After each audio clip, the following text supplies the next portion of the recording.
നടി സൃന്ദ ഒരു സിനിമ സംവിധാനം ചെയ്യാൻ പോകുന്നു എന്നുള്ള റിപ്പോർട്ടുകളാണ് ഇപ്പോൾ വരുന്നത്. സൗബിൻ ഷാഹിറാണ് സിനിമയിലെ നായകനാവുന്നത്. Production house Anwar Rasheed entertainments ആണ്. ബെന്നി പി നായരമ്പലമാണ് ഈ ഒരു സിനിമയ്ക്ക് വേണ്ടി തിരക്കഥ ഒരുക്കുന്നത്. DOP ഷൈജു ഖാലിദ്. ധനുഷിൻ്റെ ഇഡ്ലിക്കട എന്ന സിനിമയുടെ ഫസ്റ്റ് സിംഗിള് ഈ വരുന്ന 27-ാം തീയതി പുറത്തു വരും. മമ്മൂക്കയുടെ കളങ്കാവൽ സിനിമയുടെ ഡയറക്ടർ പുതിയൊരു സിനിമ ചെയ്യുന്നതിന് വേണ്ടി പൃഥ്വിരാജുമായി ഡിസ്കഷൻ നടന്നുകൊണ്ടിരിക്കുകയാണെന്നാണ് റിപ്പോർട്ടുകൾ വരുന്നത്. ഈ ഒരു പൃഥ്വിരാജ് സിനിമ ഇൻട്രസ്റ്റിംഗ് ആയിട്ടുള്ള ജോണറാണെന്നും പറയുന്നുണ്ട്. പൃഥ്വിരാജ് ജിതിൻ കെ തോമസ് ചിത്രം നടക്കട്ടെ എന്ന് തന്നെ നമുക്ക് പ്രതീക്ഷിക്കാം. കൂലി സിനിമയിലെ കൂലി പവർ ഹൗസ് എന്ന സോങ് നാളെ ലോഞ്ച് ചെയ്യും.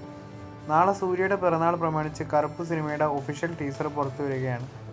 സൂര്യണ്ണന് അഡ്വാൻസ് ഹാപ്പി ബർത്ത്ഡേ വിഷസ് അറിയിക്കുന്നു. കറുപ്പ് സിനിമയുടെ സൂര്യണ്ണന് ഒരു മാസീവ് കംബാക്ക് നടത്തട്ടെ. കാന്താര ചാപ്റ്റർ 1 സിനിമയുടെ ഭാഗത്തുനിന്ന് ഷൂട്ടിംഗ് റാപ്പപ്പ് ആയ വിവരം ഇപ്പോൾ ഒരു വീഡിയോയിലൂടെ ഒഫീഷ്യലി അറിയിച്ചിരിക്കുകയാണ്. ഒമ്പാല ഫിലിംസിൻ്റെ യൂട്യൂബ് ചാനലിൽ ഈ ഒരു വീഡിയോ അവൈലബിൾ ആണ്.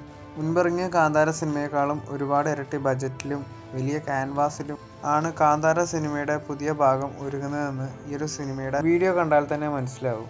എന്തായാലും ഇത്തവണ ഗ്രാൻഡ് വിഷ്വൽ ട്രീറ്റ് തന്നെയായിരിക്കും കിട്ടാൻ പോകുന്നത്. ഇനി 3Dയിലാണോ സിനിമ വരാൻ പോകുന്നതെന്നുള്ളൊരു സംശയം മാത്രമേ ഉള്ളൂ. അപ്പോൾ ഈ വർഷം ഒക്ടോബർ 2-ന് കാന്താര ചാപ്റ്റർ 1 എന്ന സിനിമ തിയേറ്ററുകളിൽ കാണാനായിട്ട് കാത്തിരിക്കാം.